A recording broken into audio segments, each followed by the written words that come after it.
Magandang umaga po sa inyo, BSED 2A at Sir Barcos. Kami po ang pang-siyam na mag-perform ngayon sa ethics. Okay.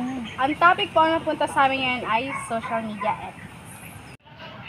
Pero bago tayo magsimula, ano nga ba social media ethics? Ang social media ethics ay... Ano? Bigyan na naman talaga! Diba, di pa nga tayo ready? Ang boring naman yan. Sabi siya mag-practice tayo eh. O, di ko magsalita. Ayoko nga. Saka panuborin mo.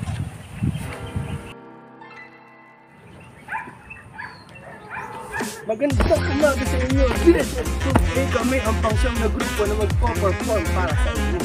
Magandang umaga din Sir Barcos at ang aming tungkol sa social media ethics. Pero bago yan, alamin natin kung ano ang social media.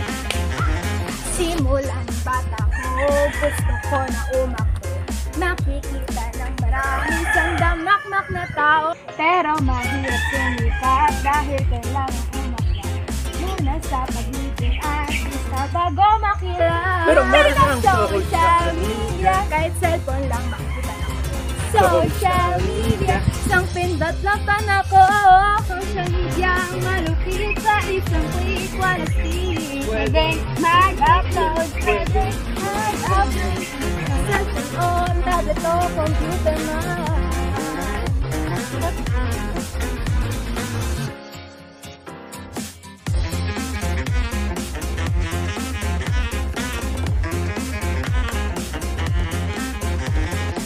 Yun, gets mo na ba kung ano ang social media? Kung hindi pa rin, sige, lumabas ka sa bundok mo ate. Ito ay kahit anong form ng elektronikong komunikasyon tulad ng social media at pag-share mo ng impormasyon. Social media, Pag-chat, pag-post, pakikilala. social media. Ang mundo'y nasa'yo na. Pagbigay ng opinion, chismis kanina kahapon. Pwedeng chumika, pwedeng chumika. Magsalita, magkomenta, magalit at manghusga. Pwedeng manghusga, pwedeng manghusga. Kahit ano, parang dadaldal ka lang.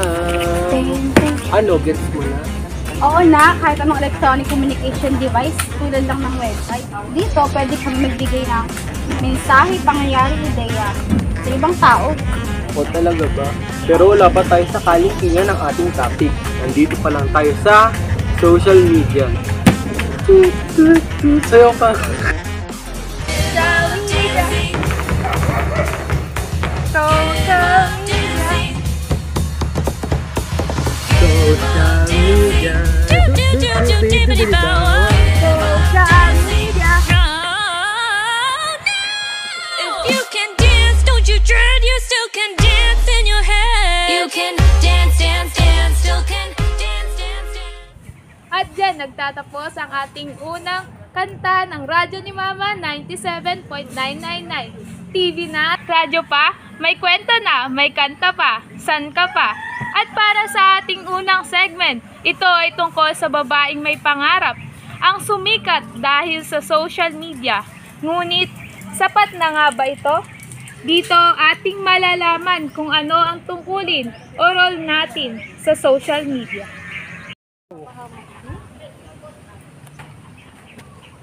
Anak, aga-aga nagse-cellphone ka na naman. Tapos ka na ba sa gawaing bahay mo?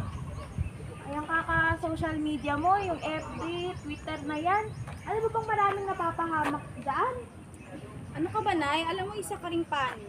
Mami, ano ba yun? Paniwalain. Nay, hay nako. Ay, lakas ng loob na ito sumagot ha. Ito, ang mga bata, dyan kayo magaling. Kaka-cellphone ng social media nun na yan. Hi guys! Welcome to my vlog! Morning! Sila mama. Ano nga rin sa panganay ko? Ano, wow. Ay, ikaw naman, anong ginagawa mo? Nag-vlog ako, Nay, kasi gusto ko maging artista. You know! Katulad ni Charis Pempenko.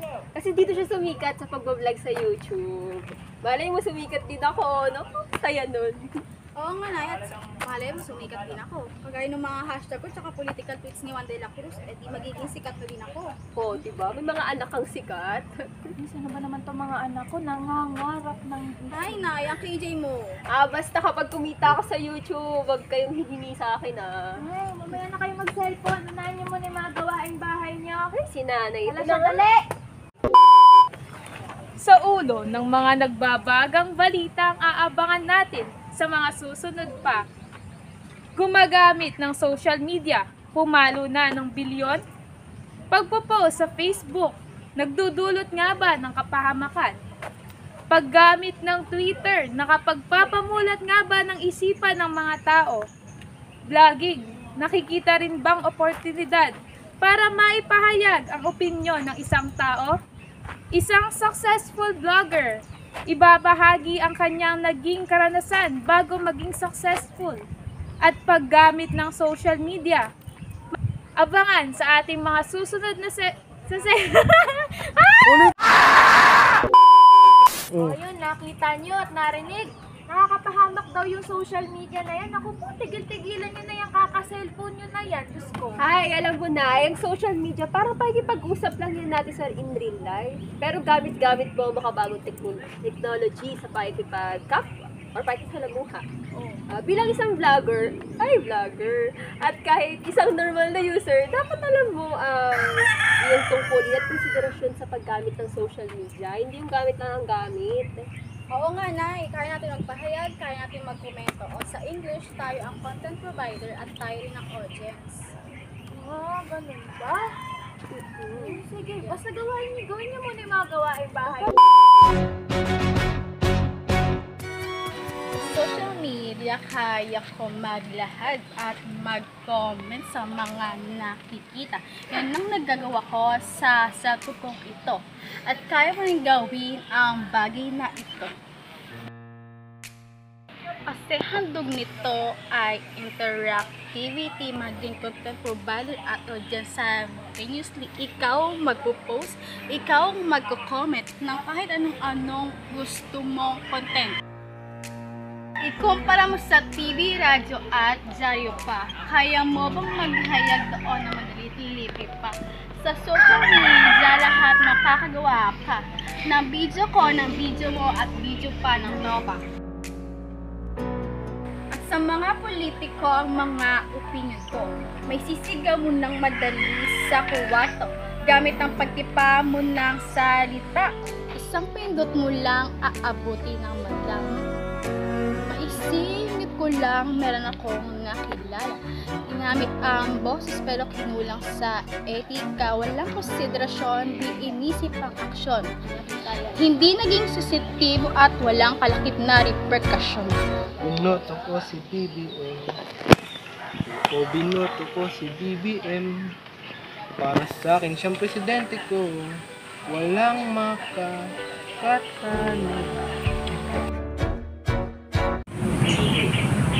Grabe naman, nagkaroon pa tayo ng song number.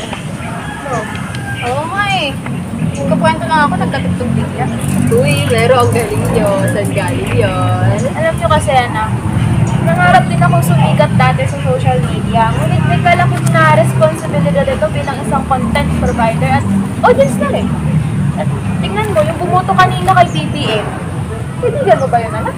Opo, lagi nga po siyang nagpo-post sa petition ng maling balita tungkol kay Bling Marquez. Talaga ba? Papasukan mo nga. Pangarap daw niya may bagong Pilipinas, bago mukha. Andiyan po siya sa labas, oh. Sige, pasok ka. Magandang umaga po. Narinig ko po yung sinabi niyo. Opo, tama po ang sinabi. Bilang isang audience ko sa social media, naging isa po ako ang photo.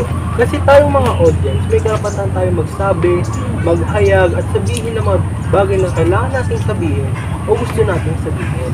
Pero syempre, meron tayong konsiderasyon na kailangan natin i-considera. At unang-una, watch or read at your own peril. Yun nga kasi, hindi naman kailangan lahat na napapanood mo, nakita mo, nagre-react ka. Hindi naman lahat kailangan panoorin mo, tapusin mo. Kasi kung hindi mo naman gusto, edi wag na lang. Test pangalawa, not everything is what it appears to be. Ayun po, meron po kung mga ka-bling-bling Marquez na ganito rin, mga nagpapaniwala. Kasi kaming mga audience na, naging uto-uto. Kasi hindi naman natin nakikita natin ay totoo at hindi naman lahat ay credible. O, diba? Tapos pangatlo, remember the golden rule. Ano ba yung remember the golden rule? Hindi lahat ng bagay o yung mga bagay na gagawin mo sa iba ay mangyayari din sa iyo. Eh yun nga, sinabi ko pa na lasang tayo, kulay tayo yung lubang Remy Rabredus, gano'n, di ba? Ang sama-sama ng ginawa ko. Eh di syempre, bumalik sa akin. Kasi nga, huwag kong gagawin sa iba ang ayaw kong gawin sa akin. Tapos pang-apat, you have no monopoly on intelligence and on ignorance. Kasi ako, di ko po pinagmamayagan, pero matalino ako. Mukha naman na lang. Ay, tinitignan ko po kasi kung correct yung sources ko, tapos po yung reference. Pero yun nga po, yung opinion din po nila kasi kailangan din natin respetuhin kasi hindi naman yung mga alam ko lang yung tama. At nakunik po niya, yung sabi nga po ni Will Durant, to speak ill of others is a dishonest way of praising ourselves. Ayun, in short, huwag tayong magiging mayabang. Yung pagpupuri natin sa sarili natin, sa pagpapakita natin na matalino tayo para lang insultihin sila, eh mali yun. Kaya bilang audience, dapat syempre sabihin natin kung ano ba talaga ang tama at kung ano ang nakabuti para sa lahat. Mabuti naisip mo yan, no? Alam mo na kung paano maging matinong audience. So, bilang naman isang vlogger, bilang content provider din, kaya natin gawin ang lahat. Kaya din natin lahat ng gusto natin, picture, video, gumawa sa kahit saan, kaya natin gawin lahat yan. Pero, iba pa din yung pagkuha natin ng ibang picture or identity ng iba. Meron pa din yan kaakibat ng mga konsiderasyon na dapat natin isipin para sa iba. Una, yung context. Kapag nagpo-post tayo, dapat may nilalaman yung pinopost natin. Hindi yung post lang tayo kasi magkakaroon siya ng misconception sa iba. Magka-create siya ng ibang isipin ng patungkol saan ba yung post nito. Baka mamaya iba pala yung gusto mong iparating, iba tuloy yung pagkakaintindi ng iba. Pangalawa, Hindi ko anak na post. opo, yung tingos ko, gano'n. Ang pangalawa naman po, Rich, tandaan natin na marami nakakakita ng mga post natin. Lalo na kung naka-public, pag nakapindot na public, marami nakakakita niyan. Kaya dapat maging maingat tayo at mag-consider. Kasi, hindi naman natin mapipigilan lahat talaga ng mga akita. So, pangatlo, maging sensitive tayo. Yan, kadalasan sa atin yan. Hindi natin alam, yung mga joke pala natin sa social media. Akala na rin, nakakatuwa, hindi, nakakasakit na ng damdamin ng iba. Kaya, mag-ingat pa rin tayo palagi. Maging sensitive, lagi maging sensitive ha. At panghuli ay repercussion. Ay, alam nyo na yan. Sa pagpo-post ay ma-expose ka sa mga papuri at papuna. Kaya lagi mong tatandaan na maging maingat ka. Tatanggapin mo din kung ano yung kinalabasan ng pinost mo kasi ikaw nag-post yan. Kaya dapat maging maingat ka sa huli. Lahat tayo may pangarap. Kung kailangan din natin maging maingat lalo na sa social media. Sabi mo naman sinabi, Kasi Siyempre ka naman. masyado. Siyempre. Nagmanahan ka. Sinabi mo mga sasabihin ko Talaga lang. Hi.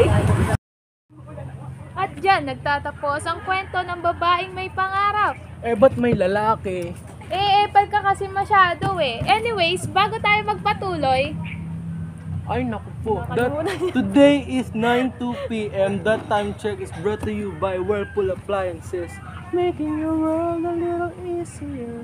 Whirlpool. Ayan, at bago tayo magpatuloy sa ating kaganapan, magkakaroon muna tayo ng commercial.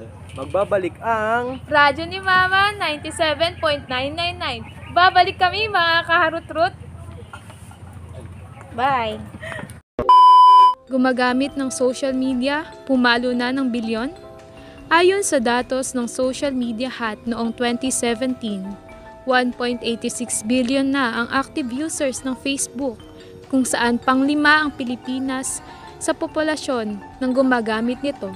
Batay rin sa survey, pumapalo sa 39.8 millions ang active users nito.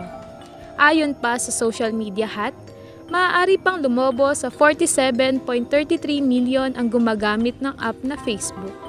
Samantala, sinusundan ito ng YouTube app na may 1 bilyong active users. Sumunod ay Instagram na may 6 million users, 540 million naman sa Google at 328 million sa Twitter at iba pang social media platforms.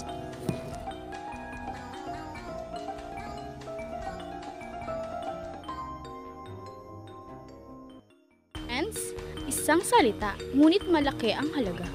Mga tao na matagal nating gustong makita, kaya nating kamustahin.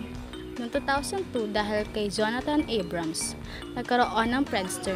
Doon ko nakilala ang aking mahal. Kaso di nagtagal eh. Noong 2004, nagka-MySpace. Tapos noong 2006 naman dahil kay Mark Zuckerberg. Sumikat na yung Facebook. Yung Facebook, yun yung social media na kung saan madali ang aming pag-connect, pag-share at pag-socialize sa ibang tao. Pwede ako mag-post ng mga gusto ko araw-araw, mga pictures, mga videos, at kaya ko pa mag-comment sa mga posts ng mga kaibigan ko. At syempre, ang pinakagusto ko ang makichat siya. Naranasan niyo na bang ma-inlove? Nang dahil sa Facebook. Pakinggan niyo to Ika-4 ng Sad Pro Crew. Naranasan nyo na ba ang ma-inlove nang dahil sa Facebook? Pakinggan nyo to Let's go! Ilang ako dahil sa Facebook ay na-in-N-O-V-E sa'yo. Di ko mahayaang maghango, mag-connection error. Dahil sa puso ko, ikaw ang lagi kong shout out. Yeah, kaya ayoko mag-lag. Hello mga kahurut-rut! Nagbabalik ang radyo ni Mama 97.999. Ay, teka! Biglang may tumawag sa atin. Nanakawan raw siya dahil sa pagpo-post niya sa Facebook, no? So ngayon kausapin natin ang ating caller, no? Hello po? Hello! Hello po? Hello! Oh! Ayun. Narinig na kita! Ayan, so hello po, magandang umaga po. Narito po kayo ngayon sa radyo ni Mama 97.999. Ano po yung kwento ninyo? Eto kasi. Ako kasi nag-post na pumunta kami ng Bermuda Triangle nung isang linggo. Nag-long weekend po kasi kami doon. Tapos pagbalik namin sa bahay, halos wala na pong laman yung bahay namin. Sabi ng kapitbahay ko baka raw sa kakapost ko to kaya kami nanakawan. Pero bakit naman? Ingit ba sila? Naku po, napakadelikado naman po kasi ng inyong ginawa. Ang pagpo-post po sa social media ay kaparehas na rin ng pagsasabi ng informations or pangyayari sa buong mundo. Kaya nga po, ang pagpo-post ay may kalakip din na responsibilidad. Ang balita po, dito rin po mga kamama natin 97.99. Ito po yung nakawan dahil sa Facebook. Ayan, rabbit na lang po yung natira. Ano po nangyari? Hindi ko po alam, nagulat na lang po ako sa mga nangyari, bigla na lang po nawala. Ayan, nag-post daw po kasi kayo na pumunta kayo ng Bermuda Triangle kasama yung tinawagan kanina. Ayan, wala na natira. Ayan, maraming salamat Mr. Raimier Decena, no? Kaya naman po ang payo ng mga pulis sa atin na wag po tayong magpo-post ng kahit na anong informations na maaaring ginaganap pa lamang. At kung maaari ay iset din po natin ang audience na maaaring makakita para hindi na rin maulit itong nangyaring insidente na to. Ayan, at natapos na nating pag-usapan ng Facebook. Kaya naman, ngayon ay ating tatawagin ang ating special guest na si Justina Magdangal para ating pag-usapan ang isa pa sa popular na social media platforms at ito ang Twitter. Kaya naman, meron tayong isang katanungan na dapat nating pag-usapan. Ito ay, ang paggamit ng Twitter ay nakapagpapamulat nga ba sa isipan ng mga tao? Kaya naman, narito ang ating Twitter expert na si Justina Magdangal. Pasok! Hello guys! Hello po! Nice meeting you too. Lagi ako nakikinig sa radyo mo. Ay, grabe naman. Alam mo ba, minsan ko na rin naisulat sa vlog ko yung mga segments mo, gano'n. Ay, grabe naman. Maraming salamat kung gano'n, ma'am. Malayo. Maraming salamat ulit sa pag-invite sa akin dito sa radyo, Mama. Matagal ko nang nais magtalakay rito ng aking paboritong social media platform, which is yung Twitter. Ay, grabe naman this girl. Willing na willing sabihin kung ano yung Twitter. Alam mo po kasi, puro ako fb.com, ganon. Kaya, ano nga ba yung Twitter na yan? Alam mo, ang Twitter, kaya yan maglaganap ng balita. Balita kung ano man, kung saan man, sa buong mundo. Basta may Twitter ka, edi parang 328 million people na rin yun, no? Oh, talaga ba? Woo! Maniwala ka sa akin. Sa sobrang ikli, pwede mong sabihin, madami pa rin gumagamit. Ginawa lang kasi siya ni Evan Williams, Jack Dorsey, at Keystone bilang microblogging. Alam mo ba yung microblogging? Para siyang magpo-post ka lang ng isang maliit na sentence. Which pero ang ano niya, ang daming laman. Talaga naman, napaka-powerful naman pala ng Twitter na ito, no? Sa sobrang Grabe. ikli, pwede mong sabihin madami pa rin yung gumagamit kahit Oo gano'n naman. lang yung pwede mong i-content sa Twitter. Oo. Pero, ang paglimita na yan ay nagbibigay ng pantay na levels na ang paglimita na yan ay nagbibigay ng pantay na level sa mga may alam at mga karaniwan na tao. Lahat na nagsasalita, balita man, debate sa politiko, or di kaya chismis, gamit lamang ang konting salita ay makakapagpalaganap ko sila ng maraming sasabihin, kumbaga, marami nang nakakita ng pinupost sila. Kaya naman pala, gagawa na ako mamaya ng Oo, account. dapat lang gumawa. Teka, yun na ba yun? Kasi excited na talaga akong gumawa ng account ko sa Twitter Diba? Nakaka-excite. Pero bago yan, meron pa akong sasabihin. Ito ang hashtag. Dati pound sign lang yan, diba? Na ginagamit natin sa numero. Kaya kapag alam mo yung sa PM ba yun? Saka sa Globe. Yung yung star star 143 Yes. Yun. Ngayon, ginagamit na natin siya para mag-organize ng information. Naliwala ka doon. Dahil yan kay Chris Messina na nagpo-post ng paggamit nito para mag-organisa ng mga sinasabi nila tungkol sa Barcamp. Hindi ko alam yung Barcamp sorry. Okay Pero lang ngayon, ginagamit na natin lahat.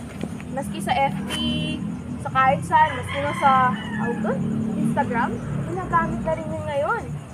Ang dami ba naman kasi ng impormasyon na ginagamit ng hashtag para mahanap yung mga impormasyon na kaakibat ang hashtag na ito. O diba, ang convenient. Oo nga, nako, nakaka-excite naman talaga, no? At meron din nag-message kasi dito sa Radyo Mama, no? Na isang tagapakinig natin, no? Ang sabi niya ay, ganyan pala sa Twitter. Akala ko, pang ano lang. Alam mo na, di ko inakala na ganyan ka-convenient pagdating sa news at talakayan. Gagawa na rin ako ng account, no? Sabi sa iyo sa article na sinulat ng Ledbetter noong 2015, meron daw 3 reason bakit mas prefer ng mga millennials ang Twitter kaysa sa Facebook. Talaga ba? Meron ganun? Ang una niyan is the world is more connected. Sabi ko nga sa'yo, lahat niyan nakikita kahit di mo friends. Kaya nga yung mga mahalagang balita, una pang i-upload sa Twitter bago sa TV, di ba? Magulat ka dun. Pangalawa is, Twitter is where the conversation starts. Sa Twitter kasi, dito rin namamalagi yung mga artista, mga politiko, or nauuso ngayon ng mga vloggers. Pati mga kumpanya at mga malalaking business dito rin, kaya tuwing nagpo-post sila, laging usap-usapan yun. Kaya pala madaming trending araw-araw. Ko, lagi na lang sumasabog ang notice ko dahil doon. At ang pangatlo is, everyone has a voice. Kahit ilang beses kong ulitin, lahat nga kasi kayang makita ang post mo. At kaya mo rin makita ang post ng ibang tao. Lahat ng yun. Tapos, 280 characters lang. Diba? Hindi mo kailangan magsalita ng marami para lang marinig ka ng maraming tao. Yun lang naman ang chika ko for today's video. Grabe naman this girl. Kaya naman maraming salamat, Miss Magdangal, no? Grabe naman talaga. Na-excite ako sa mga sinabi mo tungkol sa Twitter, no? Kaya naman maraming salamat sa pagtanggap ng imbitasyon namin para sa usapan or para pag-usapan ang social media na Twitter, no? Maraming salamat. Naku, maraming salamat din po sa pag-invite nyo sa akin. Kahit medyo parang nagrarap na ako kanina habang nagsasalita, Sana naintindihan niyo po, ano? Yun lamang. Maraming salamat. Muli, salamat po. Ayan, at na-enjoy nga po natin ang talakayan natin kay Miss Magdangal, ano? Kaya naman, ngayon ay ating pag-uusapan kung ano naman ang vlogging. Naku, napakahilig kong magbasa ng mga vlogs dati. Kaya't naman nakaka-excite yung segment natin na to, no? Kaya halina at papasukin natin ang susunod na guest, no? Siya ay kilalang manunulat sa mundo ng vlogging at siya ay si Miss Queenie Vallejos o mas kilala sa pen mas kilala sa pen name na Zaki Tin. Hi guys! Welcome to my vlog! So, nandito tayo ngayon sa Radyo ni Mama 97.99. Radyo na, TV pa, may kanta na, may kwento pa, sang ka pa. Naku, maganda umaga po, Miss Zaki Tin. Hello ka muna sa vlog ko. Hello. Ayan, no, hindi ko po na-expect na sama namin na makakausap namin kayo sa segment natin na to, no? Kasi balita ko, napaka-busy nyo daw pong tao. Don't worry, nag-sipling lang ako. Nakawa. Saka pala, hindi ba vlogging ang topic natin ngayon? Ay, hindi po vlogging. Vlogging po tayo. Hala, vlogging ba? Opo. Ay, joke. Kala mo, di ko alam ano. Siyempre, alam ko yan. Diyan ako master eh. Pero marami pa rin naman nagkakamali, tinakala na parehas yan. Kasi naman, magkatunog. Pinalitan lang ng B na V as in victory, B na baboy. So, unahin natin kung ano ba yung vlogging na B, baboy. Yan kasi yung tinatawag din ng mga vloggers bilang citizen journalist. Kasi hindi mo na kailangan maging professional para makakapagsulat ka. Malaya ka makakapagsulat ng kahit anong gusto mo. Pero di lang yan. Tulad ng social media ngayon, maaari ka na rin magsulat ng mga kwento sa buhay mo o mga istorya at mga idea na nasa isip mo. Walang pipigil sa'yo at malaya ka na ilalathala lahat.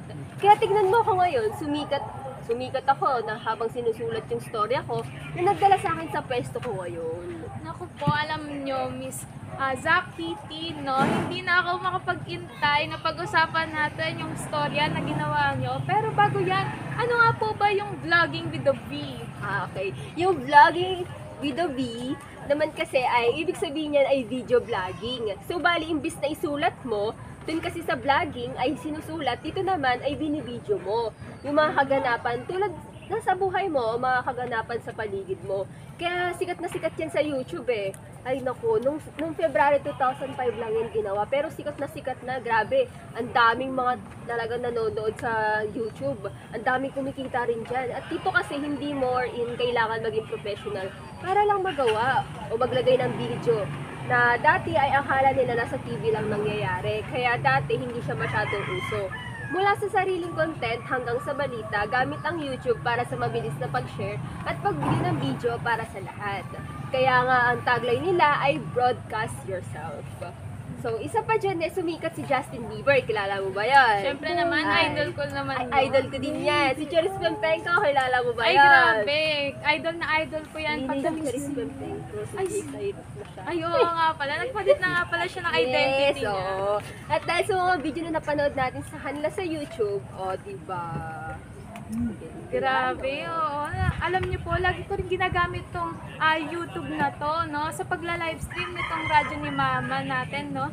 Pero, balik tayo sa ating pag-uusapan ngayon, which is yung ginawa mong story na may title na Covet.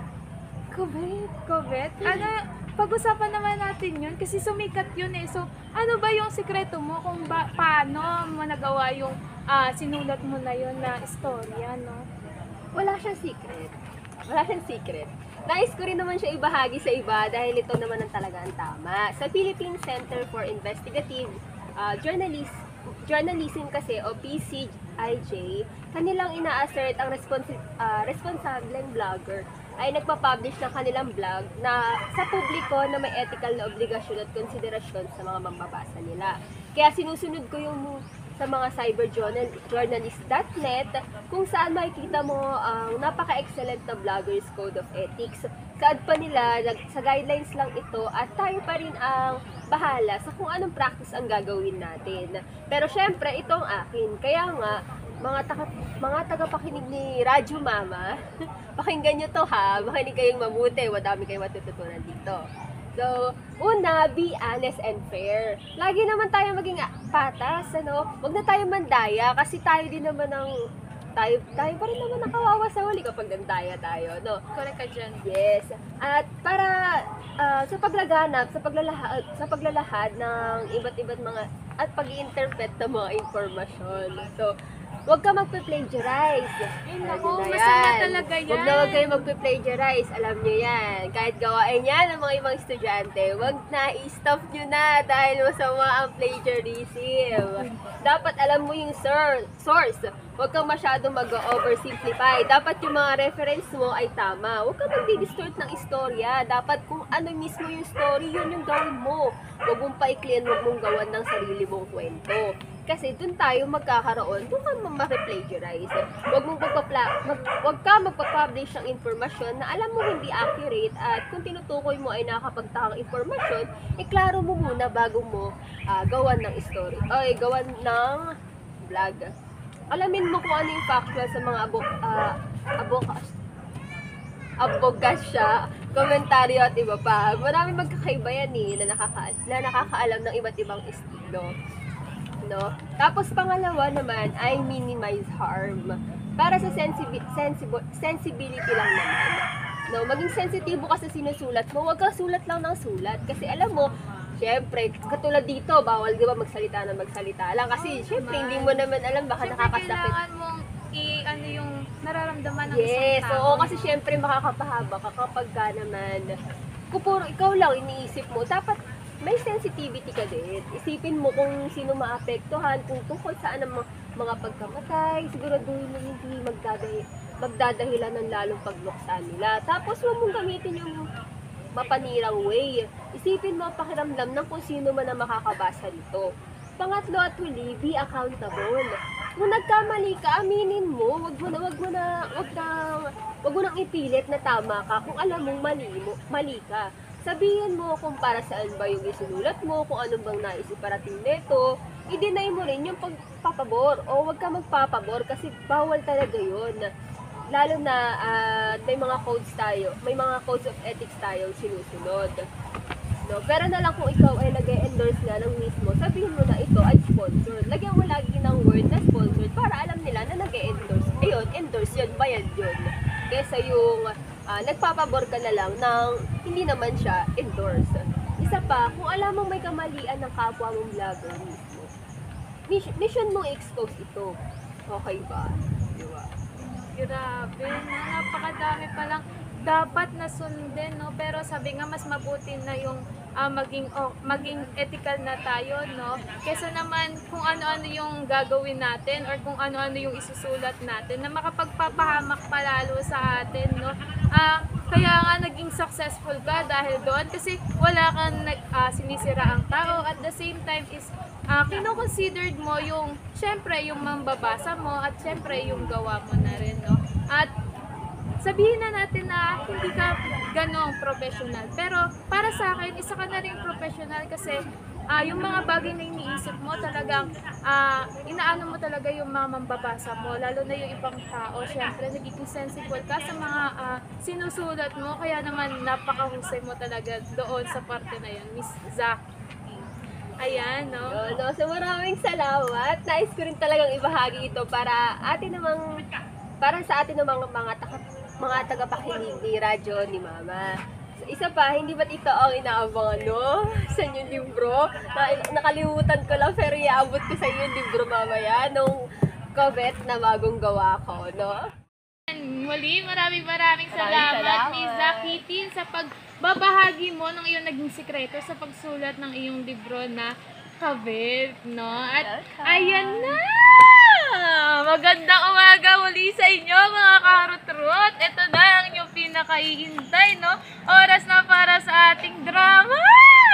Ngayon ay ating matutunghayan ang kwento isinulat ng ating Miss Zaki Tin na entitled Kabet. Bago yan, babasahin yan ng walang iba kung hindi ang ating mama sa radyo ni Mama 97.999. Narito na si Mama Dudut! You're here with me. I just wanna get high on my lover. Veo una muñeca cuando mira en el espejo. Kiss, kiss, looking dolly eye. Think amigo out tonight. I just wanna ride, get high in the moonlight. Dear Mama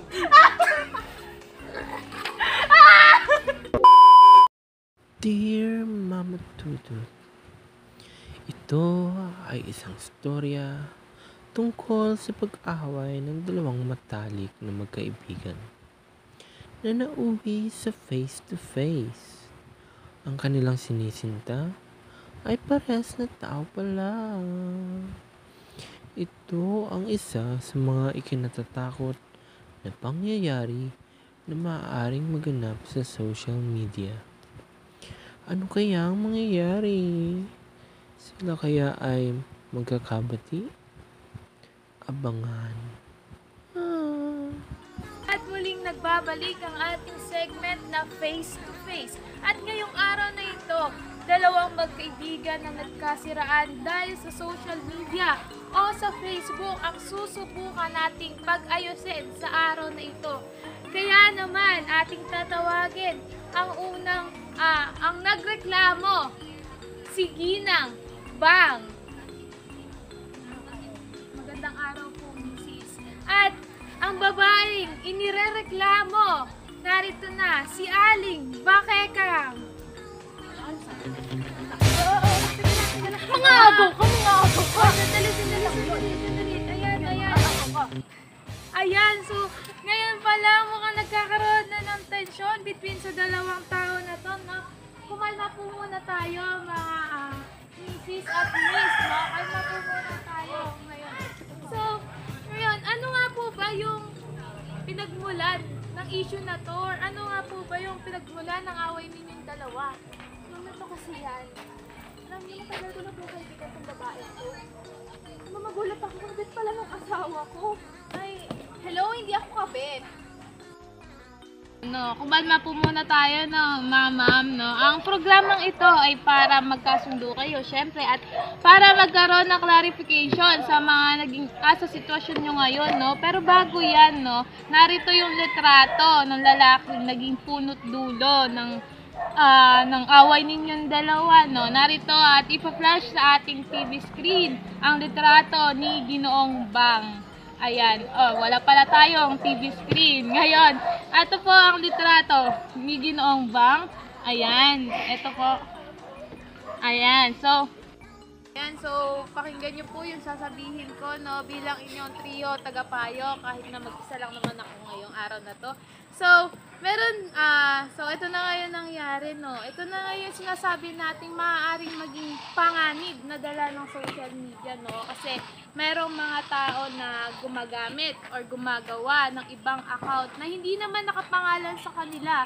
Merong gumagamit or gumagawa ng account na artista yung ipapangalan. Or yung tinatawag nila na dummy account, no. At iyon yung naging dahilan at yun yung naging punot dulo kung bakit kayo nag-aaway ngayon dalawa, no. So, ganun yung ginawa ng inyong Mr. Ma'am kay Aling Bakekang na gumawa siya ng ibang account or ng dummy account at iba yung pinangalan niya. Kaya't hindi nakilala agad ni Ma'am yung asawa ninyo, no. So, kaya naman, ito yung meron din tayong mga content creator kasi, no, na nagpo-post ng mga hindi din naman angkop na panoorin sa social media like Facebook for sex, no. So dito dumarami yung ating cybercrime sa ating bansa, no. Kaya naman ating tandaan, ma'am, gano'n na din sa lalaking pinagmulan ng gulo natin sa araw na ito, no, na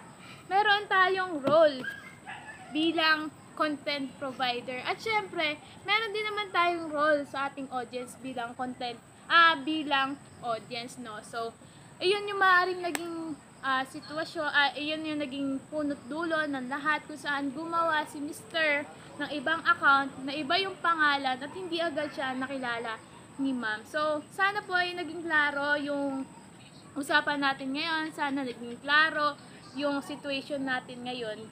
Kaya naman, Tingnan mo nga, sinisiraan mo din ako sa Facebook. Hindi ko nga gustong makipag-relasyon kay kumpare eh. Tingnan mo nga yung mukha. Makipag-relasyon ko ba doon? Tingnan mo. Kung alam ko lang, hindi sana ilayon ko na siya. Pasensya na, Mari. Alam mo namang mahal na mahal ko yung asawa niya kahit nakakababaero eh. Kaya mo, ibablock ko siya at lalayan pa. Oo, Mari.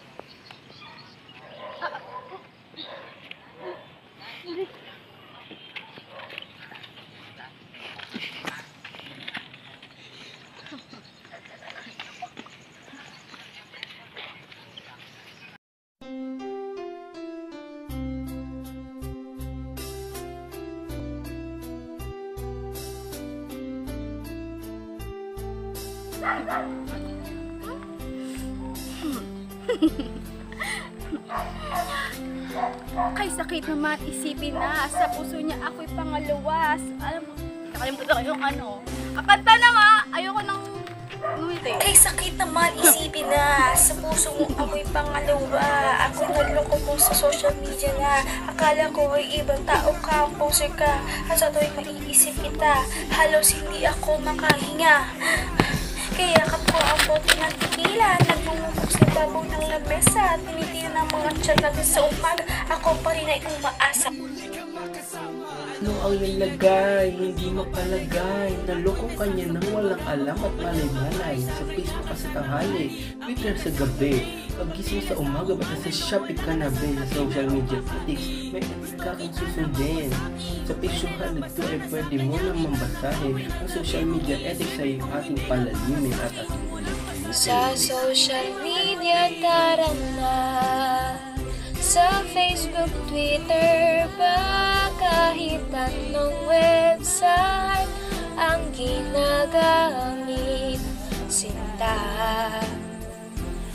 Tandaan, lahat ng iyong tinatag ay nakikita ng iba. At ang mga post na kayo'y magkasama, hindi mawawala.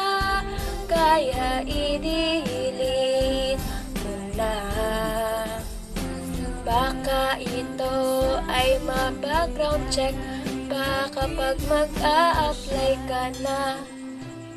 It really hurts ang magmahal ng ganito. Kung sino pang pinili ko, hindi makuha ng buo. Hanggang gano'n na lang nga, kailangan ko tong tanggapin. Nasa puso mo meron nang ang ibang umaangkin. At alam ko na rin na mayroon nang nagmamayari sa pag-ibig sa iyo. Ako itong nakikihati. At ano man ang mangyari, di ko kayang manambat. At kahit pa ilihim mo ako sa lahat, gaano man kabigat, sa puso ko itong aminin, hindi dadaing. Huwag ka lang mawali sa'kin, masakit man ang isipin na ako ang nanghiram. Kaya pinasya mong huwag nang ang ipaalam. At kahit hindi to tama, ako ay sumugal. Kahit na nga alam kong mayroon kang ibang mahal, binigay ko ang lahat kahit ganito ang natamo. Sa pag-ibig na Sa social media, tara na.